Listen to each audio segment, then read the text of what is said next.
and welcome to the March Buy-to-Let Mortgage Market Update. My name is Richard Purnell. I'm from the Mortgage Home, and we are your buy-to-let mortgage experts. Now, in this month's update, it's absolutely jam-packed. I've got six elements to go through this month, which is, as usual, the staple I would start off with is just my little bit of a commentary about the financial markets and how that impacts on mortgages. We've got a budget update. Of course, I'm recording this on the 7th of March, so we had the budget yesterday. And if you're a holiday let owner or you're thinking of getting into holiday lets, then there's a piece in there for you that I just want to quickly comment on. Now, foreign investors, we get a regular amount of inquiries from guys in the UK that might want to work with people who are living abroad. Now, that could also include expats. So if you're thinking of doing collaborations, joint ventures, and bringing money into the UK, then please listen to this, because I'll tell you about how lenders look at those types of applications, what hoops you need to jump through. So it's all in the planning and the preparation. An inquiry we get really on a regular basis, weekly, I would say, is investors that want to buy a project property. So by that, I mean a property that you can't get a typical buy-to-let mortgage on. So great if you've got the cash to buy them, but if you haven't and you know there's profit to be made, how on earth do you organize the finance? What are the rules of this particular game? So again, if you're thinking of doing that this year, then stay tuned for that chapter. Maybe less frequently, but it still happens on a reasonable basis, are those landlords that really want to move at pace, and rather than buying individual properties, they want to buy a portfolio. Are the rules different? How do lenders deal with you landlords that want to buy not one at a time, but 10 or 20 or 30 properties? So again, if you're one of those more ambitious landlords, or you've got larger targets in terms of building a portfolio, but you've not done it before, then stay tuned for that chapter. And then finally, if you are time poor this month and you're thinking, well, I don't know if I can get through all this, I would urge you to listen and watch the last chapter. If you've never heard life insurance and trust in the same sentence, if you've never heard life insurance and trusts in the same sentence before, then you should tune into that one, because it could just save you not only tens of thousands of pounds, but genuinely, I'm not trying to overstate this, but maybe even hundreds of thousands of pounds. So that could be time well spent. So as always, my first focus for this month is to look at Market Watch. Now, we are in still this period of stability. We still have a Bank of England base rate at 5.25%. It's been there since August of last year now. So what's that, 7 or 8 months? And so there is definitely this sort of clamour, growing pressure from commentators to say, okay, Bank of England, you ratcheted up the rate to 5.25 in 14 consecutive months, and now we've plateaued for 7 or 8 months. Come on, surely we now got to go. We've down the other side of the mountain into the valley, and get the benefits. And I get why there's growing sort of vocals from various commentators for that to happen. However, I said it last month, and nothing's changed from where I'm sitting, that I don't see the Bank of England dropping rates anytime soon. We've got a meeting on the 21st of March with the Bank of England, so we'll know for sure then. But my view is that we're going to see this plateauing for a number of months to come. And why is that? Well, inflation, as you know, if you listen to me month in, month out, then I always link inflation to this conversation, because essentially that's what the Bank of England are focusing on, and they're using rates as a tool to try and manage as best they can the inflation rate. And of course, it has been dropping. It's currently at 4%, and the target is 2%. And as it gets closer to that 2% target, that's when I see the Bank of England starting to reduce their rate. However, even though I see that over the next month or two, the inflation rate will still drop a little further, we've got a blip to deal with. And you and I should know that this blip is forecast. It's not going to be a shock or a surprise, and this blip will mean that inflation's going to rise again. So when you hear that happening and you get the Daily Mail headlines saying that the sky's falling in and the wheels are falling off and everything's going to hell in a handcart, you and I know that that's not the case at all. It's just a bit of sensationalism to try and get more people to, subscribe or whatever, watch their particular website, etc. However, my view is that the Bank of England will want us to get through this little blip, and it's only going to be temporary. We're talking about 3-4 months, perhaps, around Q3 of this year, where inflation may rise again before it falls as we head towards the end of the year. And my view right now is that the Bank of England will want to see inflation go through this blip and then fall sustainably. Sustainably is the word I would use, towards the 2%, and we may end up with inflation under 3% towards the end of the year. And if it follows that trajectory, and I'm going to talk about reasons why it may not, for things out of their control in a second, but if it does follow that trajectory, then I think that's when the Bank of England will have more confidence that we're on that sustainable decrease back towards a 2%, and start to bring that 5.25 down accordingly. Now, as much as the Bank of England are trying all these different levers and tools to bring inflation down, the one major thing that impacts inflation is completely out of the Bank of England and indeed outside the UK's control, and that's our friend, using inverted commas, Putin.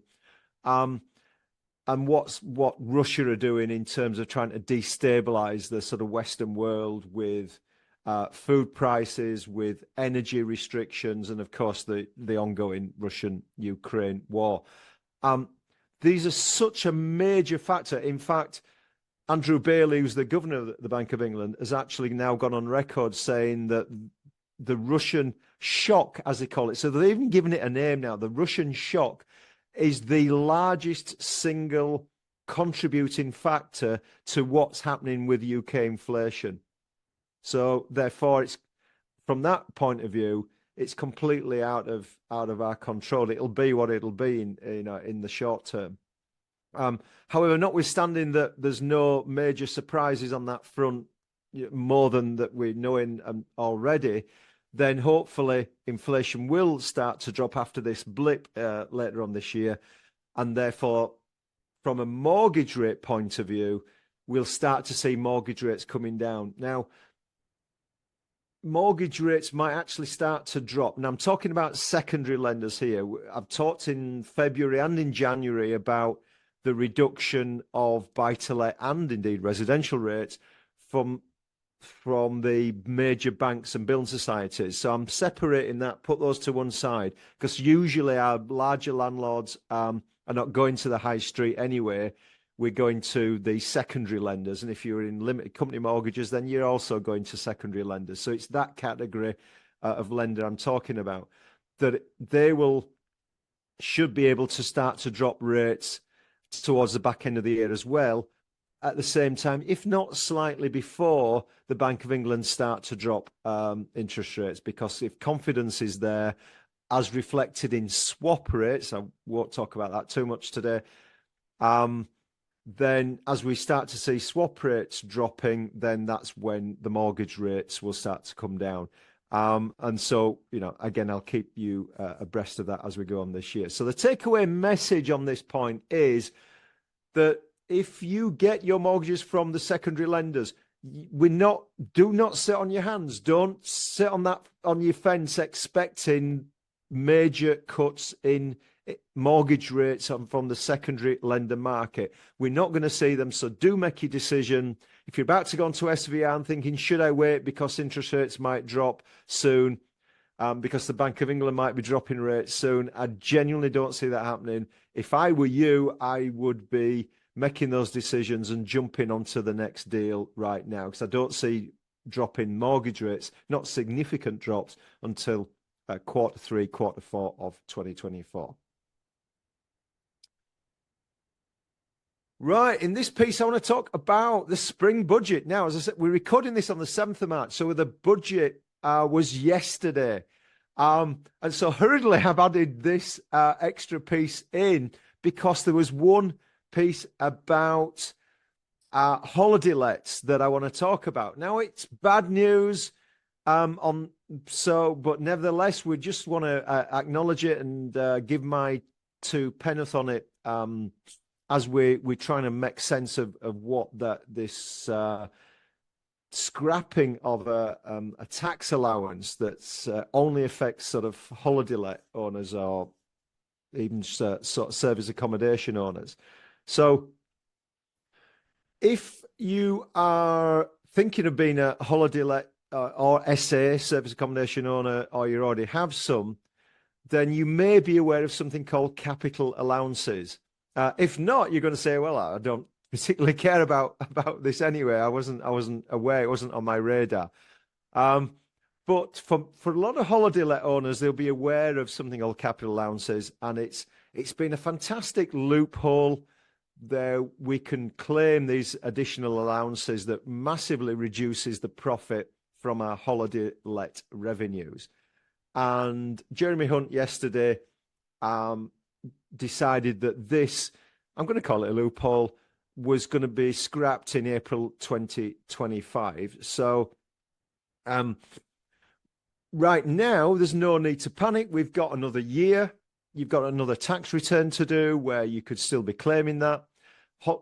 This type of allowance usually can be backdated. If you've had the property a number of years, then you can claim this allowance going back. If you haven't done that, then that might be something you could do. Again, you need tax advice on that. I'm not a practicing accountant. So there are still some opportunities. So right now, the takeaway message for this is not to perceive that the holiday let strategy is dead and buried. Look, I've got holiday lets in my portfolio. I didn't buy a holiday let because of the tax allowance that was there. That's like the tail wagging the dog. You know, you should have always have seen capital allowances as a bonus, as an added extra. And look, these allowances, the tax regimes are always changing. We should know that. So you never sort of plan or make those decisions purely from a tax point of view. So look, the holiday let strategy is alive and well, and it's a fantastic strategy for those that want to go down that route. It's high yielding, it's high cash flow, it's high profit margins, great passive income for those that holiday let sort of suit, and nothing at all has changed as far as I'm concerned. It's a great investment strategy. But I'm talking to some capital allowance surveyors over the next few days to just try and understand, you know, the devil's in the detail with these things. What actually does it mean? So I'll try and expand on this on the April update for you holiday owners. What does it actually mean, the scrapping of capital allowances? But right now, that's what we know. It is going to be removed, but April 2025. So stay tuned for the April update if that's you and you want to get some more advice on what that might mean for you.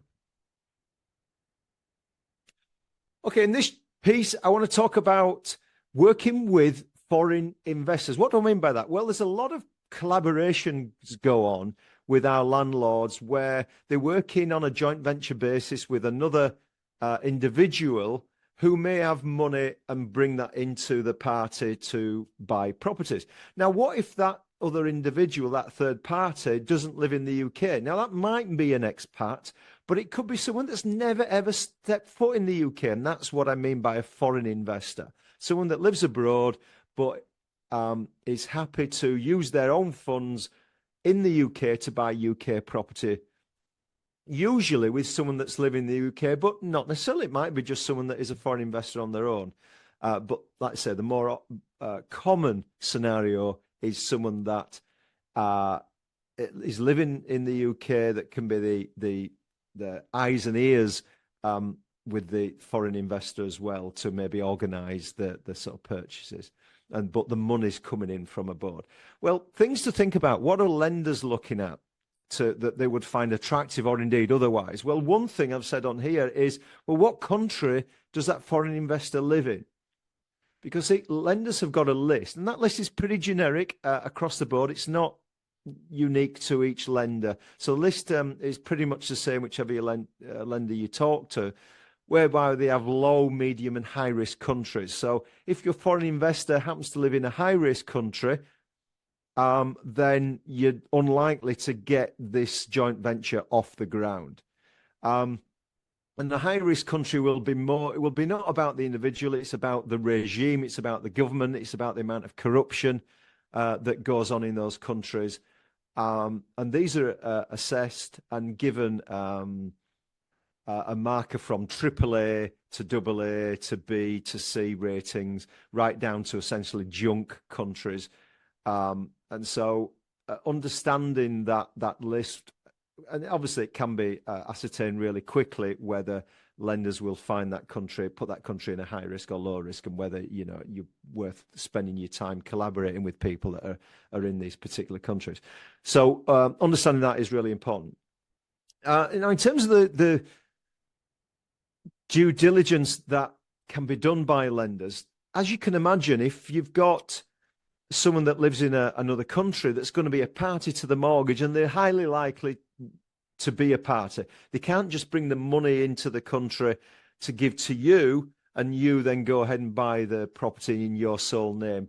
They'll want that investor to be a director shareholder of the company, so they can do a certain amount of due diligence on that individual, but it's still going to be restricted because they can't do a credit check on someone that lives abroad. That information's not available. So as a consequence, we'll also see, and I'm going to talk about rates in a little bit, you will see that interest rates are going to be a little higher because it's seen as a higher risk to the lender. Now, the typical checks that would be done on someone in the UK about ID and proof of address is obviously still then done on someone that lives abroad. So that individual abroad will need to take those documents to a local notary or a solicitor and get them certified. That's pretty typical. And then sent over to the lender in the UK for assessment. Sometimes there's other documentation that's required for the lender. And if that documentation is in a foreign language, then there's going to be a cost to get that translated. So be mindful of that. Again, in terms of preparation, you'll need to be considering, one, if you speak to your broker, what documentation might be required from a lender. And if it's not in an English language, then again, it might need to be translated accordingly so that the lender can understand it. So be mindful of that.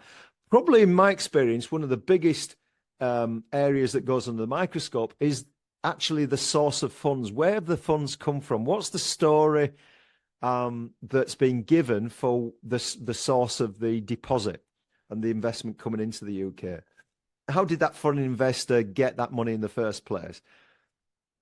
Have they sold assets? Can you prove that they've sold an asset? Maybe another property, maybe something else, maybe a business. So what other documentation can that foreign investor provide to demonstrate and paint that picture?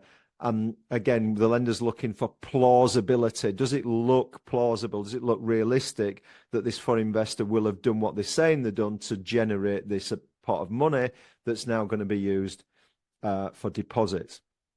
So, as much information, documentation that you and your foreign investor can pull together to paint that complete picture, the better. You can't shortchange in that area, in my opinion, because lenders are really nervous about that aspect and want to get real confidence that the money is coming from the source that you're saying it's come from. And to that effect, probably 6 months worth of bank statements from that foreign investor, it would not be unrealistic.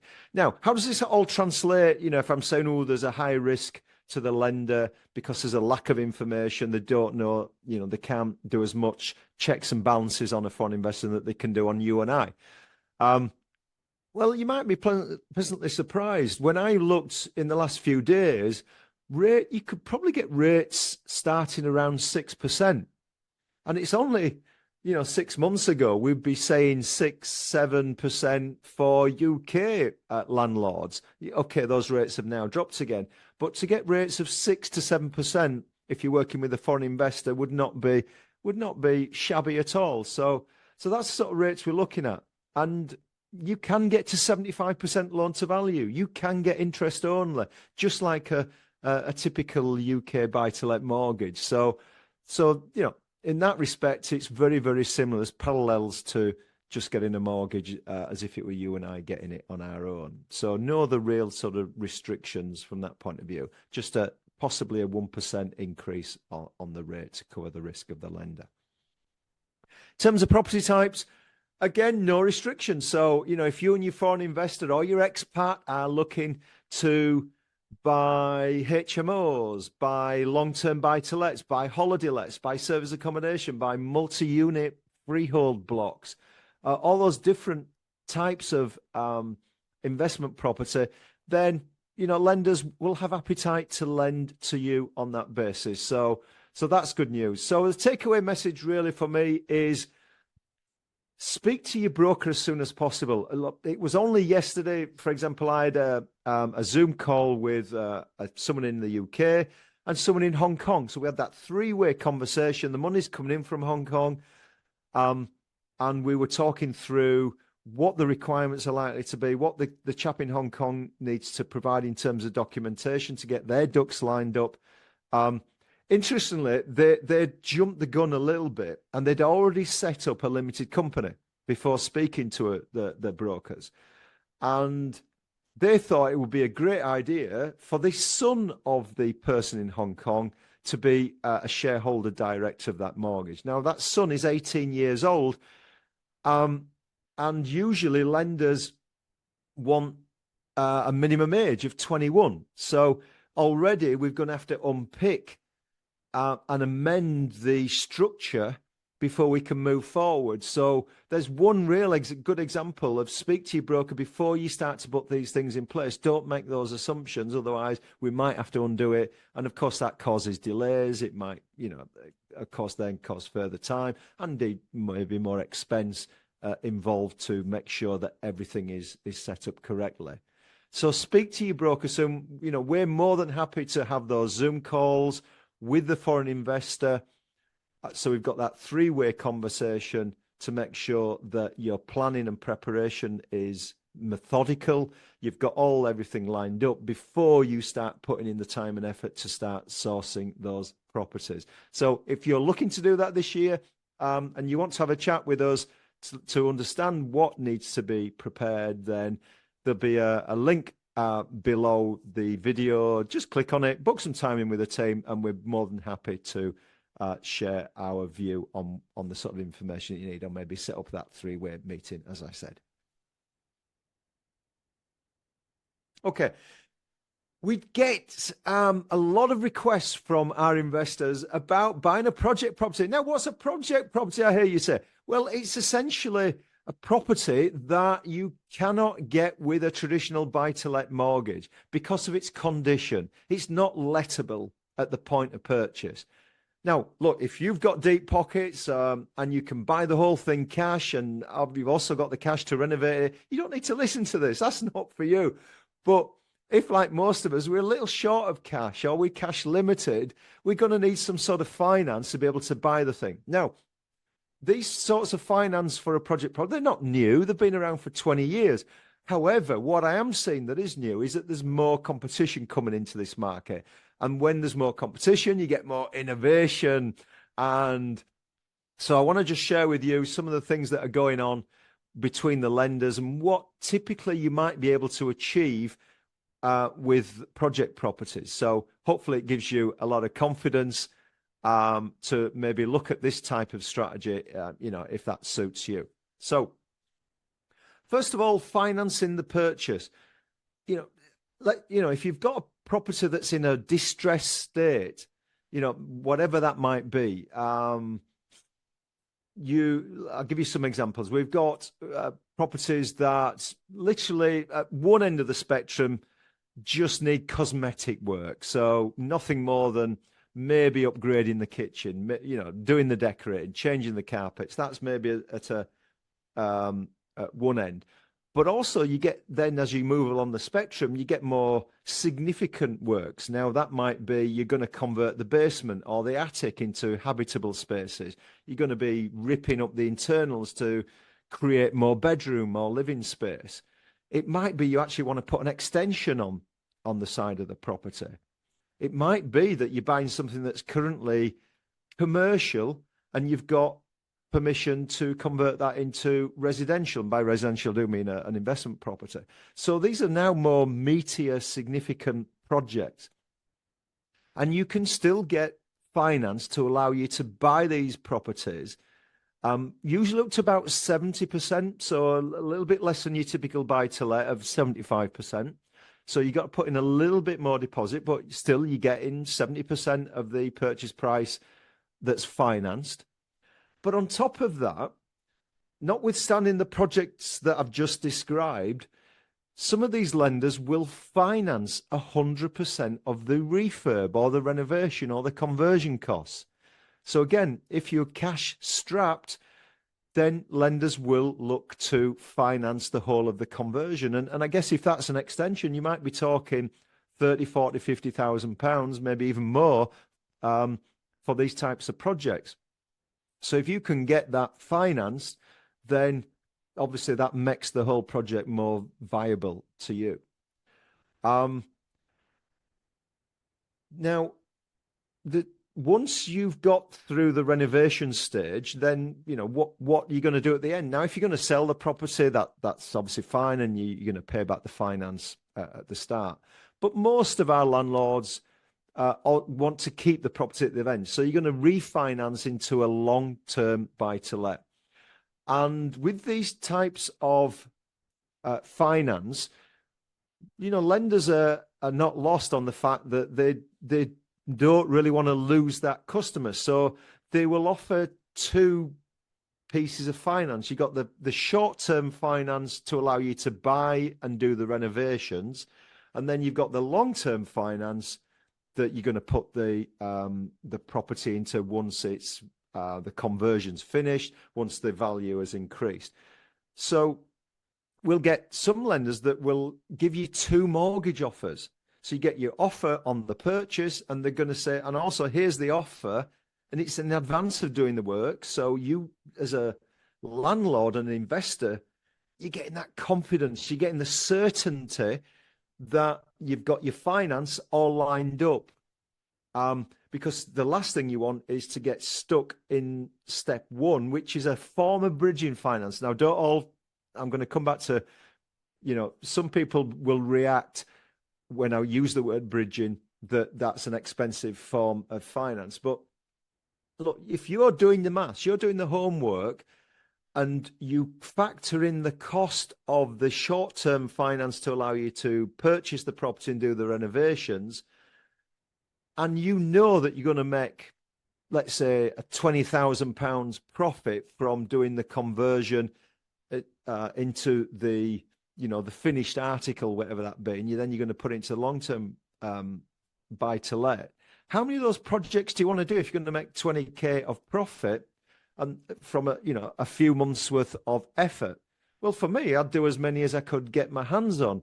So to say bridging or the short-term finance is expensive is ridiculous. You've got to look at it in context of what the profit margins are, and then you take a view on whether it's worth putting the time and effort to organize that finance in place. So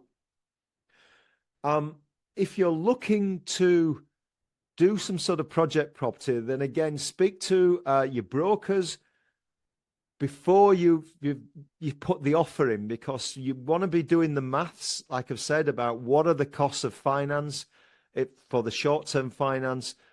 That's going to eat into some of the profit. Is it what's the net profit and the margins left after all the costs of the refurb, and then you can take that decision on whether that makes a great project property for you. How much of your money can you actually pull out once you're going into a long-term finance? Can you actually take all your money back out, which would be fantastic, and you can, then start again on project number 2. But either way, as a broker, we'll be adding to those numbers. We'll be giving you a lot of those numbers so you can make those decisions. And that's not only for the purchase, but for the exit, assuming you're going into long-term finance. And we'll be able to give you that confidence that the finance is lined up for both the purchase and for step 2 for getting to long-term finance. So you can make that decision. So if you're looking at doing those projects, speak to us as soon as possible so we can give you that information and you can make those decisions based on fact, not on assumptions and speculation. If you want to talk to us, there will be a link under this piece. Just click on it, book some time in with the team, and we'll be able to give you that advice. Okay, really briefly, because this may not appeal to you. If you're thinking of this year having you've got an ambitious plan to really build your portfolio at pace, usually you tend to think of buying properties one at a time. And that's the majority of people. But we get on a reasonable regular basis inquiries and landlords that want to buy a portfolio. Now, why would you buy multiple properties at once? Well, if you are thinking of doing that, you're in a minority to start with. There's not many buyers in this market, and that means you're in a strong negotiating position. So getting significant discounts as a buyer, I see as the broker who organises the finance, that landlords that are buying portfolios can normally negotiate larger discounts than maybe buying one at a time, simply because there's fewer buyers, as I said. In addition to that, where do these sort of portfolios sort of hang out? Again, there's usually sort of 2 camps. You've got landlords that are perhaps retiring and now they've always wanted to exit by selling the portfolio. And so there's an opportunity there. You're going to landlords that are retiring to negotiate purchasing part or all of the portfolio. And the other category tends to be developers. They want to get out once they're getting towards the back end of a development and they get into the last few of the portfolio, perhaps, then negotiating a discount with buyers to get rid of the last one so they can liquidate the cash so they can move on to the next project and then get the teeth into the next one so they can make their next pot of money. So those are the 2 sort of main camps that I see as a broker where you see your portfolios. Now, there's 2 ways to purchase a portfolio. What looks on the surface the most simplistic, particularly if that portfolio is in a limited company, that you actually buy the shares of that limited company. There's certainly lower transaction costs, stamp duty costs involved. So on the surface, that does look appealing. However, here's the thing. Here's the issue. Lenders find that method quite unappealing. Now, the reason that is that if you are buying the shares of the company, you're also buying any liabilities of that company. Any decisions that the directors have made historically that might come back to bite the new shareholders that you may or may not know about. It might actually be the real reason that landlord is selling the portfolio, because they're aware of something significant that's coming down the line in terms of a claim or a liability that's not yet in the public domain, and they want out before that liability hits the fan, as it were. So if you take over the shares, then you take over the historical decisions of the previous director shareholders. And that's where the lenders see the unknown risk of financing the purchase of a portfolio through the share purchase. And that's why there's little appetite on that basis. The alternative, and what lenders really much prefer, is that if you, as the landlord, are buying the individual properties out of the limited company and moving the asset into a brand new limited company, that means there's no historical liability. So as you can now understand, lenders love that approach. However, there's more transaction costs involved.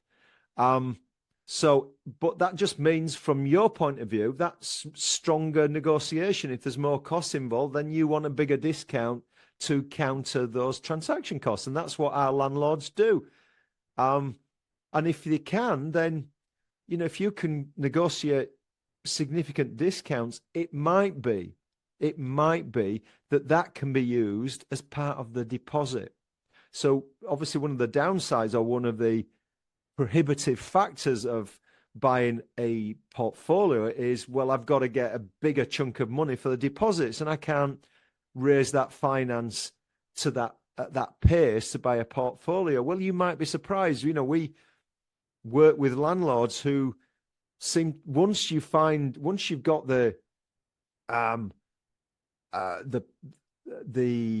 portfolio to buy, then you start looking for larger investors who've got bigger chunks of money. And we're already working with a client that is working with investors who are bringing in multiple £1 million worth of cash onto the table.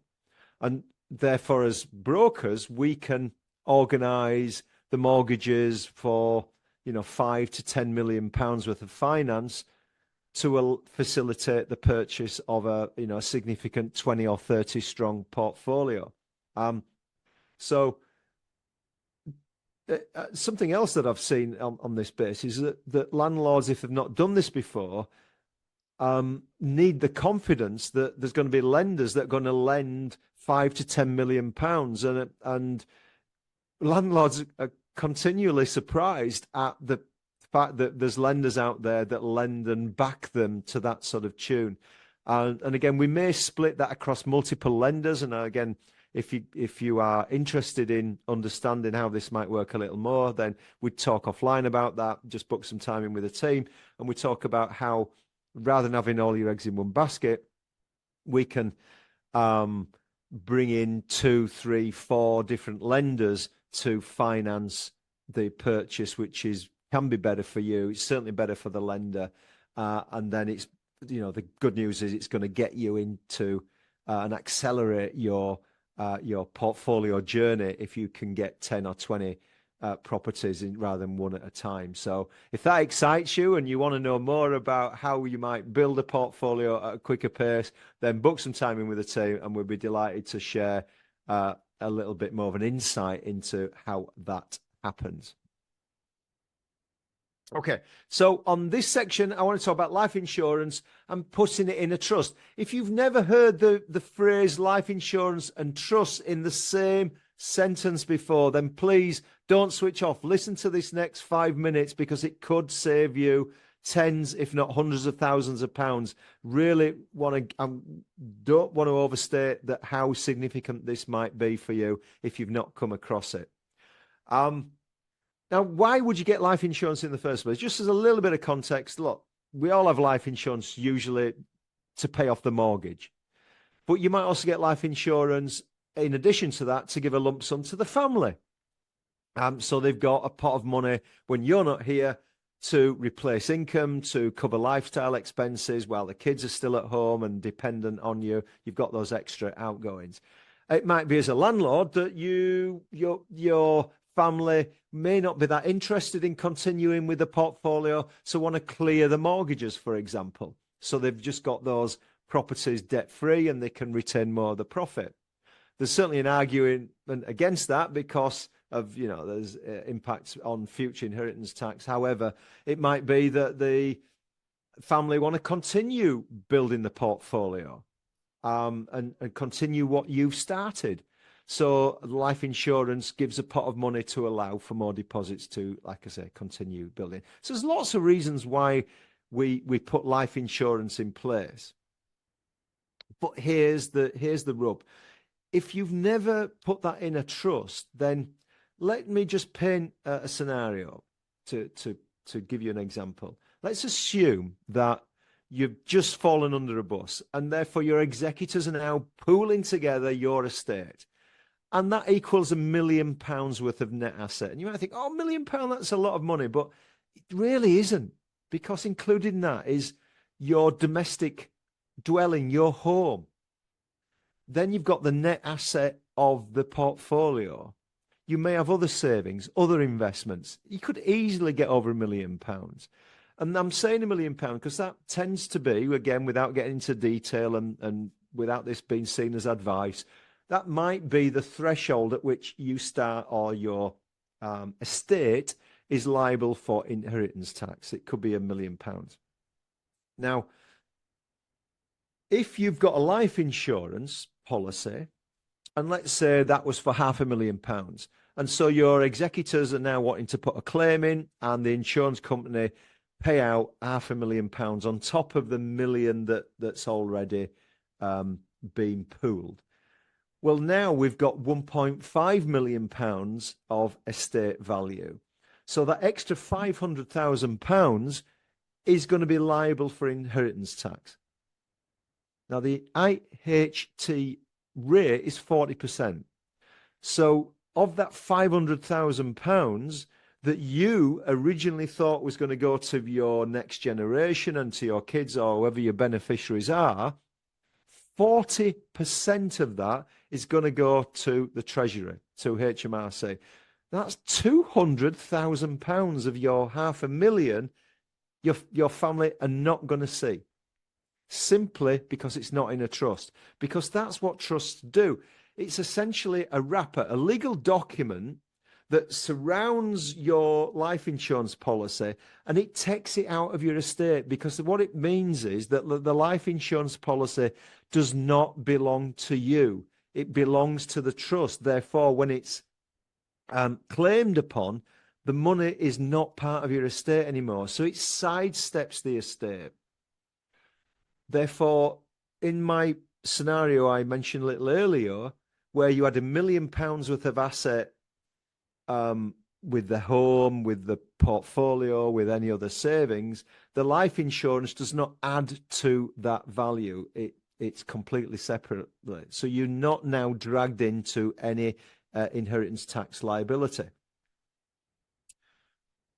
Now, you might now be saying, oh, yeah, so, okay, Richard, it can save us all this money, but surely there's going to be a cost to putting this in place. Surely it's going to be very, very expensive to essentially be saving what might be tens, if not hundreds of thousands of pounds, because there's no such thing as a free lunch. Well, I beg to differ on this one, because for most people, now there might be more complex situations where you need specialist advice from solicitors to create a very complex trust for your needs. However, in my experience, 99% of people out there that put trusts in place can use a generic template trust. Now, these are provided by the life insurance company. So, and they'll provide them for free. And as advisors, we can help you to fill in those boxes, to fill that trust document in. And as insurance advisors, we don't charge a fee either. So not only do you get the legal templates for free, you then fill them in with, and there's no extra professional fees involved. So for most people, it's not an extra cost, it's time. So, and it might be that if you've got your life insurance in the past, certainly if you've got them online, you will not ever have heard about trust, because these comparison sites or websites where you can get cheap life insurance, you're not getting advice on them. So you're getting cheap and cheerful life insurance. And that's part of the issue, that if you don't get advice on it, you don't ever hear about things called trusts. You don't ever get an advisor putting the trust document in front of you and helping you to fill it in and putting it in place that could, like I say, mitigate this sort of tax bill. So if you're not sure whether your life insurance is in a trust, and I get that, because once the insurance is put in place, quite often it's put in a bottom drawer, it gathers dust. It's not something you take out and read on a weekly basis. So I would urge you after this piece to find your life insurance document. Is it obvious that it's in a trust? A trust document is a separate legal document, maybe 3, 4, 5, 6 pages. If you can't see any reference to it, then again, talk to us. Send us copies of your life insurance. We can look into it. We can maybe speak to the insurance company on your behalf, or you speak to the insurance company. Find out if it's in a trust. They will know if it is or not. And if it isn't, we can maybe put something in place for you without changing the life insurance. Just because it's already set up, you can quite often add the trust at a later date. So it might be that that's the advice that we give. Or it might be that actually we start from scratch and we put a new life insurance policy in place and put that in a trust at the same time. Look, the point is, get yourself a bit of advice on it. Click on the link that's under this video at the end to speak to Victoria, who's our advisor. If you don't have your own advisor, if you have, speak to them, of course. But if not, speak to us. We're more than happy to review something that's already existing and give you what might be some advice that saves you a significant amount of money. So I hope that's been of use.